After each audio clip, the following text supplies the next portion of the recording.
Hi, well this is I'm not even sure what part this is of the Trident rebuild. So this is a T160, had a seized transmission, amongst other things. I'm going to show it to you. Bring the camera off. Right, this is my baby.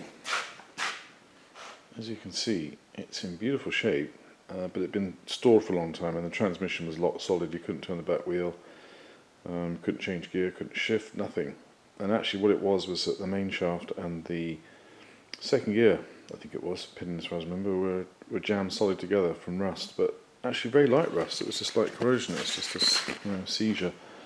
So I got it all freed up and lubed and it's back in there.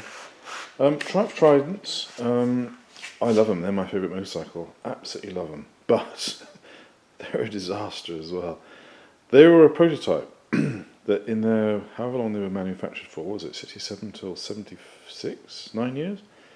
Didn't really make any improvements at all apart from do some strange things to the T160, like the primary chain, which is a duplex on the T160 as opposed to a triplex on the T150s. And apparently you can't buy them, I don't think. Someone once told me that the timing chain from Rover 2000 is the same pitch, same size, and that you can take links out and put a spring link in, but I'm not sure people are very happy putting spring links in primary chains, although I've seen it. That's a myth anyway, I'm not even sure if that's true. It was a disaster. It was a prototype that was mass produced basically, just wasn't completed, wasn't finished. The transmission down here is a 5-speed. It is identical to this one on my Bonneville inside. There's one exception, and that's the main shaft, just there, which is longer on the T160, on the T150s, and it doesn't have a hole drilled down through the centre for the push rod, which I think maybe explains why they use this abomination for a clutch setup, which truly is hideous. It wasn't well conceived and it wasn't well made. They're notoriously badly balanced. I think the pressure plate inside, the iron parts, are actually cast and not machined because they don't run true. And I've got this. What I've done is I've put an immovable object on there. Before I put this on here, I put a new clutch plate in, and this whole clutch assembly, I took it apart, marked everything, so I could put it back together exactly the same as it came apart, which is important because they're drilled. This part and the pressure plate's drilled for balance, because they're not balanced. You get they're heavy, and you get a vibro machine basically. And the other problem is the run out, and you can actually see it here. I don't have a dial gauge, unfortunately. I wish I did, but see this will turn easily until it gets to there, because this is running eccentrically, and so what you have to do to reduce that to minimum is to take the clutch out and to the cush drive assembly is inside there. There's a 6-point spline receiver that the clutch fits into, so you have to pick one of those 6 positions that has the least run out. This is how good the machining is on Tridents, that not just the clutch but the cush drive with the receiver, the 6-point receiver in there, is also not true, because that's why you have to match the two of them to get it as true as you possibly can, which is horrible. I don't know what those guys, they must have been smoking pot when they designed this thing, because it's vile. Norton Commando, the Triumph, that old X1100 on there, standard multi-plate clutch works perfectly. But I think the reason that they went for this was because of the long main shaft. They didn't want a really long main shaft with a hole drilled down through it, so they went for this strange system with a release mechanism on the primary case. That's the only reason I can think of why they would go for this. Having done that, I still don't see why they couldn't have used a Norton Commando clutch, which I think are great. The Commando clutches are brilliant. Trident clutches aren't. They got various problems. One of them, apart from the fact that they wobble, is that they need, I don't know what it is, I think it's 35 thou lift or something to disengage.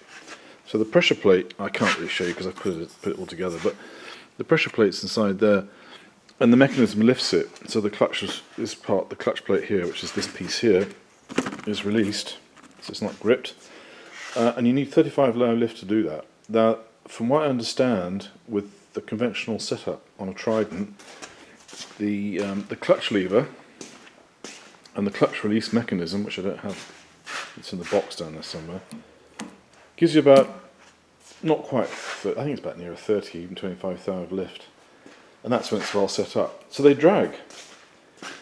They either drag or you over adjust them and they wear out the thrust bearings on the cush drive, where the cush drive rests up against the chain case, because there's so much pressure being put on here by the clutch pull rod, which is this piece here.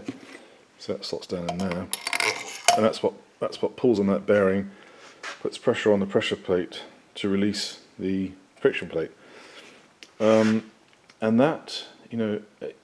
So it's a compromise, basically. You kind of, I've ridden Tridents where the clutch is clear, and I've ridden some and they don't, and you fiddle with them and you over adjust them and they do, but they're never quite right.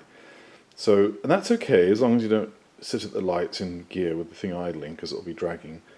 And on the T160, of course, because it's got a self-starter, it will start. I mean, the starter will start it even when it's in gear. If the clutch is disengaged, but if the clutch is dragging, you're going to put a huge load on the starter. So that's a stupid idea. So yeah, I don't know. So what I'm basically going to have to do is I'm just going to have to keep taking this out. I'm going to mark it, take it out, move it around 60 degrees to the next flying position, try that for run out, and basically just keep testing it until I get the right position. And that's all I can do. That's all anyone can do. And I've heard, as far as the lift problems goes, I think you can get I think the guys in Australia do that. They reface the friction plate because it's not even true, and that helps a lot. But I don't have a lathe here, so I can't do that. I could send it out, but I don't know. We'll see. I'm just going to do the best I can, and then we'll see how it goes. And if the worst comes to the worst, I'll take it apart again. But I have a feeling it'll be okay. I rebuilt a Trident for my brother, which actually was fine. You know, wasn't the greatest. It was touch and go whether it would lift completely, but you know, it would clear the clutch completely, but it did without being over adjusted. So we'll do the best we can, and so once I've balanced that, then I'm going to start the primary chain case reassembly process and finish putting the outer covers back on the gearbox. There's no gaskets in here, so I've just done a dry run to make sure everything's good. Very important that this quadrant is aligned correctly. So basically, cam plate in first gear, so it's fully clockwise from the back. This is down as far as it'll go, minus a bit. It'll actually engage with it all the way down to the very bottom, but then when you clamp up the cases, it jams that solid tight.